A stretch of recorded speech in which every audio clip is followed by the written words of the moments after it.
Ani mano o bismillah Maliba TV 1 ka kunnafoni sentemo kɛnɛ kan ka kɛ ni bi juillet kalo tile 16 san 2026 kunnafoni dabɔ la min ye campagne nationale de reboisement ye ni o bɛ ɲɛsin kungo labarali ma ko kura o baaraw ta ko 32nan ɲɔgɔnna bɔɲɔgɔn ko o bilalen sen kan an ka Mali kɔnɔ ko o lajɛrɛbaw kɛra kunungo juillet kalo tile 15 san 2026 CICB yɛrɛ kɔnɔ o ɲɛbila baaraw nu minɛna ministre min ka ca ɲɛsinlen do sigida jɛwa ani yiriwa matarafali ma ni ale Dunbiya Mariam Tangara ye o balimaw yɛrɛ nu donna ale fɛ ni u y'a jira k'a fɔ u ka sɛbɛnwalaw dɔ kɔnɔ ko min ye campagne nationale yɛrɛ ko o bilalen no ka kɛ ni juillet kalo tile 25 san 2026 Mali kurukara bɛɛ lajɛlen kɔnɔ.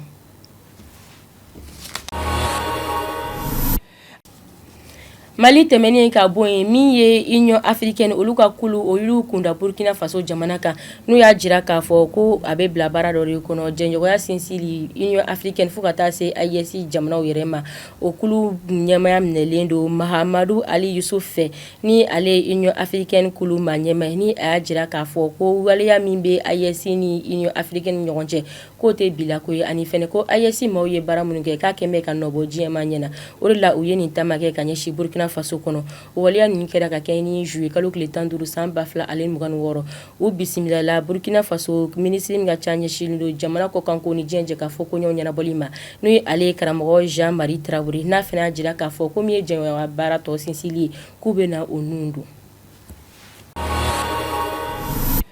Kɔkan kibaruyaw ale bɛ taa n'an ye Algérie jamana kan kunnafoni sɛbɛn dɔ walankatara kunungo juillet kalo tile 15 san 2026 min kɔnɔna la Algérie ɲɛmɔgɔw y'a jira k'a fɔ kɛrɛnkɛrɛnma sɔnfara bɛ sigi protection civile maaw kan ko min ye Ben Mohi kin kɔnɔna ye ko taamɛnɛ dɔ wulila yen o mairie yɛrɛ kɔnɔna la maa dɔ a bɛ sibiti jɔ san 59 ɲɔgɔnna bɔɲɔgɔnko la ko ale tora o tasuma jeni fɛ an bɛ waati min na i ko sisan k'u wulilen do ka cɛsiriw boloda min na u bɛ fɛ k'a ɲini k'a dɔn tasuma mɛnɛ nga a bɔra fan minnu na ale waleya min fɛ kan ka taa o ko dakun na olu baaraw ka se ka kɛ.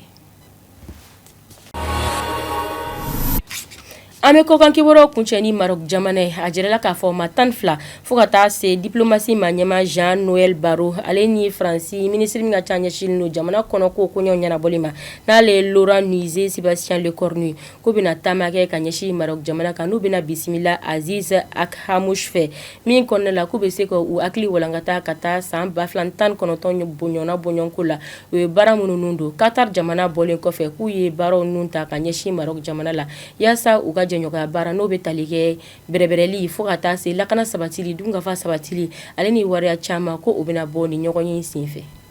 Ani mano ni ne kunnafoni min sera ka fara ɲɔgɔn kan ka di aw ma aw ka kunnafoni sentemo kɛnɛ kan Maliba TV 1 jabaranso kan aw k'an bɛ don wɛrɛ ni Ala man ka jɔn na.